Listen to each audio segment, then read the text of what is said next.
News times के इस bulletin में आप सभी का स्वागत है। आपके साथ मैं तृप्ति विश्वकर्मा। आइए खबरों का सिलसिला आप शुरू करते हैं।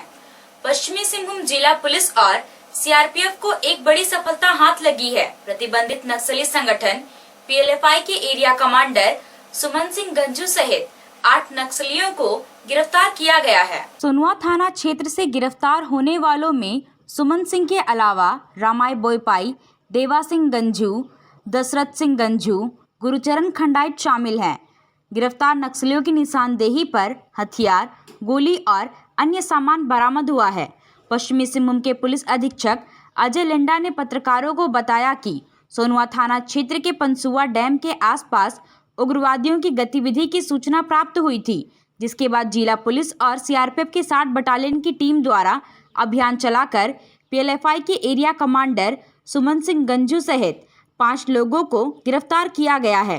पुलिस अधीक्षक ने कहा कि टेबो थाना क्षेत्र के बोबोंगा बुरुडी जंगल से भी पीएलएफआई संगठन के 3 सदस्यों लखन बोदरा उर्फ पोचो, मंगल सिंह ओड़िया और सनिका पूर्ति को गिरफ्तार किया गया है। उनके पास से दोनाली, बंदूक, देसी कट्टा, जिंदा कारतूस, वर्दी और लेवी मांगने का पर्चा बरामद हुआ है। गिरफ्तार एरिया कमांडर सुमन सिंह के खिलाफ विभिन्न थानों में कुल 13 मामले दर्ज हैं। लखन बोदरा के खिलाफ टेबो और चक्रधरपुर थाना में 3 मामले दर्ज हैं। नक्सलियों के खिलाफ चलाए गए अभियान में चक्रधरपुर, सोनुआ और टेबो थाना पुलिस की टीम के साथ सीआरपीएफ की 60 बटालियन, एफ कंपनी और क्यूएटी टीम शामिल थी। प्रतिबंधित संगठन पीएलएफआई के विरुद्ध जिला बल एवं सीआरपीएफ 60 बटालियन के द्वारा विशेष अभियान चलाया गया। इस अभियान के दौरान पीएलएफआई के एरिया कमांडर सुमन सिंह गंजू तथा 7 सक्रिय सदस्यों की गिरफ्तारी सोनुआ तथा टेबो थाना क्षेत्र से हुई है। इनके पास से एक दोनाली बंदूक, 2 देसी कट्टा, 10 जिंदा कारतूस, 9 मोबाइल, दैनिकी के सामान बरामद हुए हैं। एक सूचना मिली थी कि पीएलएफआई के एरिया कमांडर तथा उसके सक्रिय सदस्य टेबो थाना क्षेत्र में सक्रिय हैं, सोनुआ थाना क्षेत्र में सक्रिय हैं। इसके सत्यापन एवं आवश्यक कार्रवाई हेतु टीम का गठन किया गया था। टीम के द्वारा त्वरित कार्रवाई करते हुए इनकी गिरफ्तारी सुनिश्चित की गई तथा इनके पास से ये सामानों की बरामदगी की गई है। एक दूसरी टीम के द्वारा हरी सिंह सांडी पूर्ति उर्फ मोदी दस्ता के 3 सदस्यों की गिरफ्तारी की गई है। और उसमें जो एरिया कमांडर हैं सुमन सिंह गंजू, उनका पूर्व में 13 कांडों में वंचित है। उसी तरह जो लखन बोदरा है वो 3 कांडों में पूर्व से वंचित है। कुमारडुंगी थाना क्षेत्र के कुशमुंडा गांव की 22 साल की युवती की हत्या के मामले में पुलिस ने उसके प्रेमी राधा मोहन सामट को गिरफ्तार कर लिया है। पुलिस ने आरोपी को आज अदालत में पेश किया, जहां से उसे न्यायिक हिरासत में जेल भेज दिया गया है। बताया जा रहा है कि मंगलवार की रात को युवती घर से बाहर गई तो फिर लौटकर नहीं आई। परिवार के लोग रात भर उसकी खोजबीन करते रहे। बुधवार को युवती का शव गांव के पास की एक पहाड़ी से बरामद किया गया। प्राथमिकी दर्ज करने के बाद जांच में जुटी पुलिस ने हत्या के आरोप में युवती के प्रेमी राधा मोहन सामट को गिरफ्तार कर लिया। कुमारडुंगी का लड़की का हत्या के मामले में जो उसका प्रेमी था, टेम्परेशन था और उसमें कुछ विवाद हुआ, तो उसी को उसका प्रेमी राधा मोहन सामट के द्वारा गलत हत्या कर दिया, तो उसकी गिरफ्तारी हो गई। ये शादीशुदा है लड़का जो गिरफ्तार हुआ है? शादीशुदा नहीं है। शहर के मधु बाजार में खुले जैनमेड के generic medicine store day night medical का उद्घाटन आज चाईबासा के विधायक दीपक बिरवा और चाईबासा चेंबर के अध्यक्ष नितिन प्रकाश ने किया। जेनमेड का झारखंड में यह पहला जेनरिक मेडिसिन आउटलेट है। यहाँ ब्रांडेड जेनरिक मेडिसिन 10 से लेकर 80% डिस्काउंट रेट पर मिलेंगे। डे नाइट मेडिकल स्टोर के प्रोप्राइटर मनोज गुप्ता ने बताया कि जितनी भी ब्रांडेड कंपनियां के जेनरिक मेडिसिन है, यहाँ लोगों को डिस्काउंट रेट पर मिलेगी। उन्होंने कहा कि बहुत से गरीब परिवार महंगी दवाओं को खरीदकर अपना इलाज नहीं करा पाते हैं। उनके लिए अब चाईबासा में कम कीमत पर जेनरिक मेडिसिन उपलब्ध है।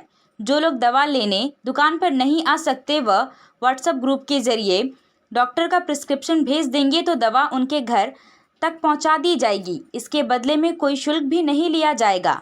कई तरह की जांच की सुविधाएं भी निःशुल्क उपलब्ध कराई जाएंगी। मेडिकल स्टोर के उद्घाटन के मौके पर तहबासा चेंबर के संयुक्त सचिव पिंटू अग्रवाल सहित गणमान्य लोग मौजूद रहे।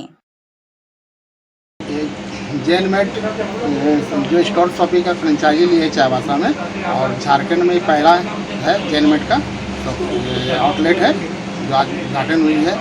इसमें जेनरिक जो जितने ब्रांडेड कंपनी की जेनरिक है, जैसे काडिला है, सनफार्मा है, ऑटोमोरोपेन है, सिप्ला है, ये सारे ब्रांडेड ही जेनरिक मिलेंगे जो सस्ती में मिलेगी। एमआरपी से 10% से 80% की डिस्काउंट पर मिलेगी दवा, जो जैसे बहुत कीमती दवा इसलिए जेनरिक दवा है जो कम पैसे में उपलब्ध हो जाता है। गरीब दुखिया लोग हैं, गांव घर के हैं, उन लोगों को भी सुविधा मिले, और शहर वाले लोगों के लिए एक फैसिलिटी से जैसे बहुत कोई आने ही नहीं सकते हैं तो सीधा पेशेंट का खाली व्हाट्सअप कर देंगे, उनके घर में दवा पहुंच जाएगी निःशुल्क, इससे कोई चार्जेस नहीं है। जांच वगैरह भी कोई सुविधा है? सब हाँ फ्री है, जैसे ब्लड प्रेशर है, उसका वेट का हाइट का, वो सब निःशुल्क है, उसके कोई चार्जेस नहीं है।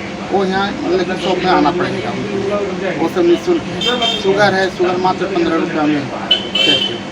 होम डिलीवरी की भी कोई सेवा है? हाँ, होम डिलीवरी की भी सेवा है, निःशुल्क सेवा, उसका कोई चार्जेस नहीं है। कोई भी घर से भी व्हाट्सएप भी कर देगा, फोन भी कर देगा, उसके यहाँ दवा चला जाएगा।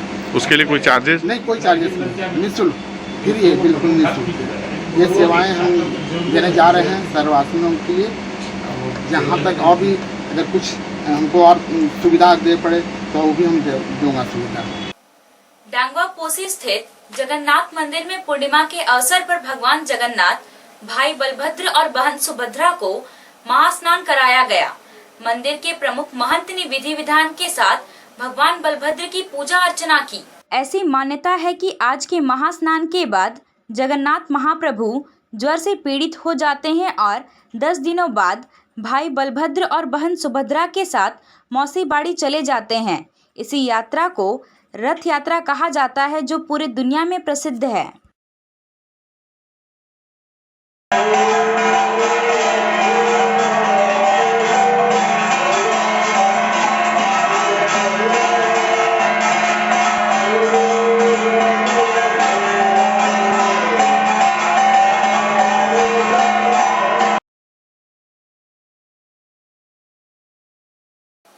कोल्हान विश्वविद्यालय की केंद्रीय लाइब्रेरी और ऑडिटोरियम का नामकरण को लेकर आदिवासी हो समाज महासभा, युवा महासभा, सेवानिवृत्ति संगठन और छात्र संगठन के प्रतिनिधि मंडल ने कुलपति गंगाधर पंडा से मुलाकात की। प्रतिनिधि मंडल ने केंद्रीय लाइब्रेरी को पंडित गोदावरी मिश्रा और ऑडिटोरियम को जग्गू दीवान के नाम से किए गए नामकरण प्रस्ताव पर कड़ी आपत्ति जताई। कोल्हान के जनजातीय आबादी की भावना से अवगत कराते हुए प्रस्ताव को अविलंब रद्द करने की मांग की। महासभा का कहना है कि यहाँ के वीर शहीद, महापुरुष, शिक्षाविद और स्वतंत्रता सेनानी ने देश हित में अहम योगदान दिया है, इसलिए कोल्हान के महापुरुषों के नाम पर ही नामकरण किया जाए, यही उनके प्रति सच्ची श्रद्धांजलि होगी। कुलपति ने प्रतिनिधिमंडल को बताया कि नामकरण रखना विश्वविद्यालय के अधिकार क्षेत्र में नहीं है। आप सभी सरकार और संबंधित विभाग को अपना प्रस्ताव भेजें। सरकार का जो आदेश होगा उसके अनुरूप यहाँ समन्वय और सहयोग से उसका अनुपालन किया जाएगा। और मेन मुद्दा था कि मैंने पेपर वगैरह में इधर उधर फ्लैश हो रहा है या मीडिया वगैरह में, इलेक्ट्रॉनिक मीडिया हुआ, सोशल मीडिया हुआ, उसमें बहुत तरह की अफवाहें यूनिवर्सिटी में जो सेंट्रल लाइब्रेरी और ऑडिटोरियम के नामकरण पे बहुत सारा भ्रांति और अफवाहें फैल रही थी। तो उसी को क्लियर करने के लिए आज हमने डिसाइड किया कि आज हम लोग ज़रूर कोल्हान यूनिवर्सिटी के वाइस चांसलर गंगाधर पंडा से हम लोग मुलाकात करेंगे और उनसे ही पूरा सभी स्पष्टीकरण उनसे लेंगे। तो हमने उनसे मुलाकात की और उनसे सभी कुछ प्राप्त हुआ और उनसे स्पष्टीकरण में उन्होंने कहा कि एकेडमिक काउंसिल की मीटिंग तो हुई थी और ये प्रस्ताव भी आया था उत्कल एसोसिएशन जमशेदपुर वालों से, और ये इसका जो विचार विमर्श उस एकेडमिक काउंसिल में हुआ था, पर क्योंकि ये उनके ज्यूरिसडिक्शन से बाहर था, कोई भी नामकरण यूनिवर्सिटी का होता है तो उसमें यूनिवर्सिटी का कोई रोल नहीं होता, और तो इसीलिए उस प्रस्ताव को विचार करते हुए हमने अमान्य कर दिया, और उस प्रस्ताव को हमने उनको सुझाव दिया कि ये सरकार के पास आप भेजें और वहीं से वो होगा। चक्रधरपुर शहर के स्लम क्षेत्र तथा सुदूरवर्ती नक्सल प्रभावित ग्रामीण क्षेत्रों के विभिन्न पंचायतों में कोरोना संक्रमण की जांच एवं टीकाकरण को लेकर फैली अफवाहों को दूर करने तथा सरकार द्वारा संचालित टीकाकरण अभियान के धरातल पर सफल क्रियान्वयन के उद्देश्य से और अंतिम व्यक्ति अर्थात वंचित वर्ग तक इसका लाभ पहुँचे, इसके लिए राष्ट्रीय भ्रष्टाचार नियंत्रण एवं जन कल्याण संगठन के पदाधिकारी दिन रात जागरूकता अभियान चलाकर लोगों को टीका लेने के लिए प्रेरित कर रहे हैं। इसी क्रम में पिछले 3 दिनों से लगातार चक्रधरपुर के आर्थिक एवं सामाजिक दृष्टिकोण से अति पिछड़े इलाकों गैंगखोली वार्ड नंबर 16, कोलसाई अंसार नगर वार्ड नंबर 18, फकीर मोहल्ला मुहाजिद नगर वार्ड नंबर 6, बाराखोली बस्ती वार्ड नंबर 16 और आसपास के ग्रामीण क्षेत्रों के प्रत्येक घर में जाकर बृहद स्तर पर जागरूकता अभियान चलाने के दौरान टीकाकरण को लेकर लोगों के मन में फैली शंकाओं और क्षेत्र में व्याप्त भ्रांतियों को दूर करने का प्रयास किया गया। ये ऐसे क्षेत्र हैं जहां लोग बड़ी संख्या में केंद्र एवं राज्य सरकार द्वारा संचालित विभिन्न जन कल्याणकारी योजनाओं से लाभान्वित नहीं हैं, जैसे राशन कार्ड, पेंशन, आवास आदि से भारी संख्या में लोग वंचित पाए गए। इनकी आवश्यकताओं को देखते हुए राष्ट्रीय भ्रष्टाचार नियंत्रण एवं जन कल्याण संगठन बहुत जल्दी ही इस क्षेत्र में शिविर लगाकर इनको विभिन्न योजनाओं से आच्छादित होने में मदद करेगी।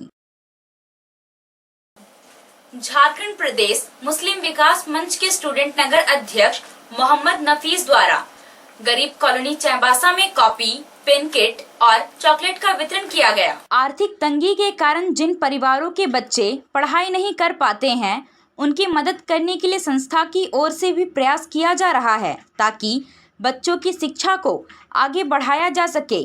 इस मौके पर मोहम्मद अहसान, महिला नगर अध्यक्ष सम्मी शबा, नगर उपाध्यक्ष मोहम्मद अखलाक, मोहम्मद आसिफ सहित अन्य लोग मौजूद रहे।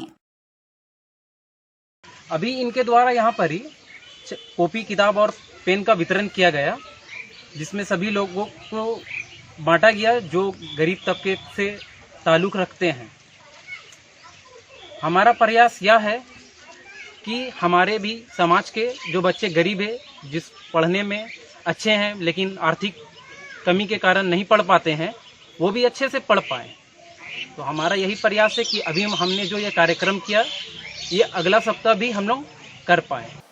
मुफस्सिल थाना के पांड्रासाली ओपी क्षेत्र के गाड़ा राजा बासा गाँव में जिला परिषद सदस्य सांगी बांड्रा के भाई सिद्धू बांड्रा की गोली मारकर हत्या और फिर उग्र ग्रामीणों द्वारा गोली चलाने वाले सांगी दास की हत्या किए जाने के मामले में पुलिस ने दोनों तरफ से प्राथमिकी दर्ज की है। जिला परिषद सदस्य के सबसे छोटे भाई कृष्णा बांड्रा की शिकायत पर गोली मारकर हत्या करने का मामला दर्ज किया गया है। वहीं गोली मारने वाले सांगी दास की पत्नी जयंती देवी की शिकायत पर अज्ञात लोगों के खिलाफ मामला दर्ज किया गया है।